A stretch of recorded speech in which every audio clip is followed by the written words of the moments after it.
Frogger, The Great Quest is a game so desperate and so strange that it feels like satire.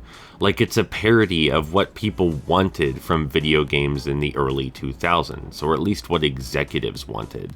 It features the jankiest combat with the whiffiest hits. I mean, just look at it.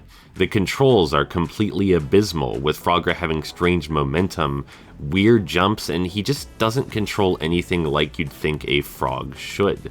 So much of the level design is built around mindlessly exploring for coins, but the coins don't actually do anything, they just get you lore, and you need more incentive than that.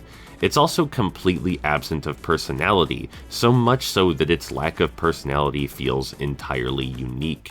The mission objectives are totally inane. Sometimes the scripting broke on me. Thrice there was a hard crash, and I cannot stress enough how rare it is to get a hard crash in a PS2 game on real hardware like this. Some of the lore you get if you do decide to collect coins reads like a wish list for features, ideas, and design they would only include if they simply had the funds or means. The game in general just lacks any flow, pacing, forward motion. It's just full of padding, which is really strange and embarrassing given how ultimately short it is. You go from a river to a fairy town to a dark forest to a castle, there's a basement witch in here somewhere, and it's all practically without segue.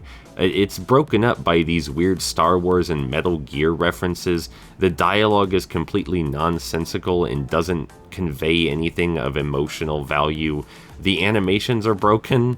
Anytime you believe you comprehend this game's artistic purpose or goals, you're just playing wrong. The final confrontation is perhaps the most baffling thing of all. Like, it introduces this villain you didn't hear about until just prior to meeting him, and that's only if you get the optional lore collectible. The cutscenes don't mention him at all. The whole story is basically just trapped in the optional lore that tries to and fails to connect all these completely separate plot elements. Frogger the Great Quest doesn't seem to understand what a quest or story is fundamentally, like what makes a story a story. There's no connective tissue, no cohesion, it's completely baffling.